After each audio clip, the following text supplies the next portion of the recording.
Baik, Assalamualaikum warahmatullahi wabarakatuh.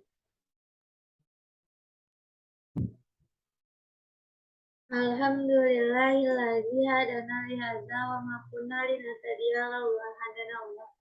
Asyhadu an la ilaha illallah wa asyhadu anna Muhammadar Rasulullah. Allahumma shalli ala Muhammad wa ala ali Muhammad. Yang terhormat Ibu Dewi Febriani sebagai dosen hukum bisnis dan regulasi dan seterusnya kepada teman-teman yang saya sayangi. Baik, di sini izinkan saya untuk memperkenalkan diri saya.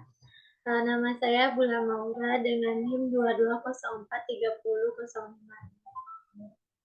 Saya akan mempresentasikan materi tentang konsep dasar. Hukum dan masyarakat.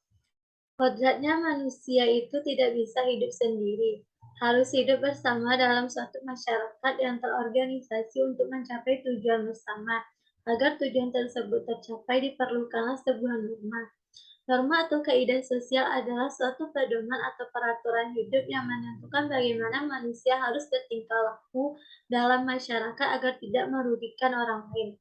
Ada dua jenis kelompok norma atau kaidah sosial, yaitu yang pertama, norma atau kaidah sosial yang bersangkutan dengan aspek kehidupan pribadi, misalnya norma agama dan norma kesusilaan.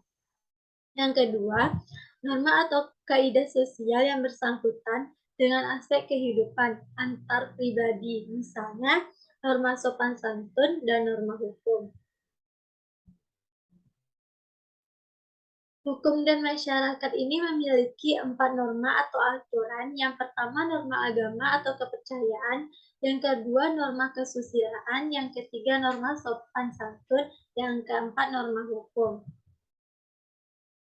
Sistematika hukum yang terdiri dari hukum publik dan hukum privat.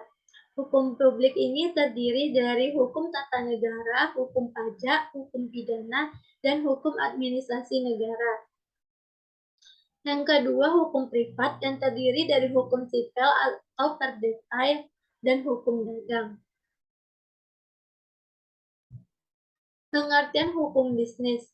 Hukum bisnis atau business law dalam bahasa Inggris atau Bestuurrecht dalam bahasa Belanda adalah keseluruhan dari peraturan-peraturan hukum, baik yang tertulis maupun tidak tertulis, yang mengatur hak dan kewajiban yang timbul dari perjanjian-perjanjian maupun perikatan-perikatan yang terjadi dalam praktik bisnis.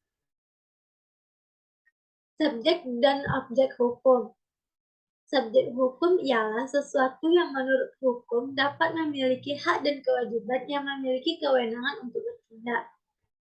Yang kedua, objek hukum ialah segala sesuatu yang bisa berguna bagi subjek hukum dan dapat menjadi pokok suatu hubungan hukum yang dilakukan subjek hukum. Biasanya dinamakan benda atau hak yang dapat dimiliki atau dikuasai oleh subjek hukum. Sumber hukum yang terdiri dari undang-undang, kebiasaan, jurisprudensi, traktat, perjanjian, dan doktrin.